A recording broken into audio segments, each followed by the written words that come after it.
Good afternoon, welcome back to T3. In today's share, we have a mouse that has more holes in it than a state capture report. So sit back, relax, and enjoy the show.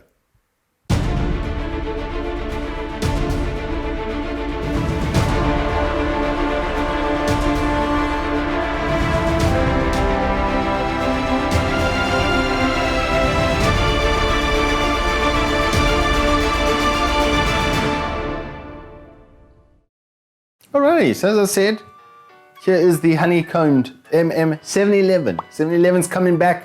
The stores are making a comeback through this mouse. That's how we're going to start things off. So if you look at the box, it's going to tell you a whole bunch of things. Stylish RGB, lightweight honeycomb shell, ultra weave cable, and an ambidextrous shape. But that's neither here nor there. That's what we're here for. Nice little box, nice little packaging. I love this whole thing, so you can put it on a shelf. Actually, I really do like that. Small little things, matte finish. It does come in a variety of finishes, but we have the matte one, which is probably the best. Matt, my old boy, Matt, he's the #1 guy. Anyway, putting that aside, looking at the product itself. Now, I did use it quite extensively. I found it really, really good for FPS. All right, the sensor is great. Everything you can feel is quality. It's nice and firm. The scroll is probably one of the best that I've felt on a mouse of this price, I must say. And the thumb buttons are adequately provisioned. Well, we'll get to that. That's probably my only complaint. It is a little small, so big hand boy, you can see how much of the mouse is covered over here. I mean, that's me palming into it. It's very small. So if you've got a little baby hand, a little small hand, and you're gonna need a small mouse, it's gonna be good for that. It is ambidextrous, although your thumb buttons are obviously singular on sides, no two-sided fanciness like we saw with the Logitech G Pro, but there are some very good things about this mouse. One is its weight. So because it's honeycombed, as you see here, it is quite a lot lighter than a normal mouse. This one weighing in at a whole 69 grams, and the non-RGB version will be about 60 grams. So it is very, very, very, very light. The shape is very comfortable. The ambidextrous setup that they've gone for is very similar to a lot of mouses, but it is very comfortable.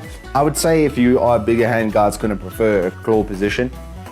But overall, 9 out of 10. And then I started playing Dota. That's where I actually ran into pretty much the only Achilles heel on this product. When you are trying to right click and use the thumb button, you can even see how, even at a normal angle, my hand's almost strained to get there. The positioning of these buttons could be just a little bit further forward, I think, would actually make the world of difference. Now, we're only able to test with really long hands. Brian's hands are banana fingers, so there was no help there, as you can see from these things. So I need little small baby hands to tell if it would be more comfortable. But on a bigger hand, that was when I actually stopped using the mouse, was I realized I can't actually play Dota, and I put my item slots on the thumb buttons for ease of access, so you can blink in and out quickly and get access to those things. And that was the only real failing point. The software is amazing. The customization is actually a lot better than more premium mouse or mice out there. The lift-off distance is even editable on this product, which is absolutely fantastic. The cable is great. There's new light weave cables. I didn't even feel the need to put it into the mouse bungee. I just kind of wrapped it around it on the table, and that was good enough. And playing with it, like I said, FPS, I was hitting shots, bro. There's no problems there. There was absolutely no issues. The sensor is fantastic. And for a whole 750 Rand retail with RGB functionality, that is quite a deal, I must say. So premium mouse features, premium sensor, brilliant. That's why I am going to give this a 9 out of 10.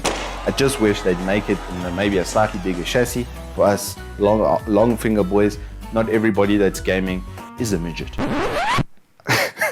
Thank you all so much for watching this review. We do hope you've enjoyed it, and we will see you in the next one. Until then.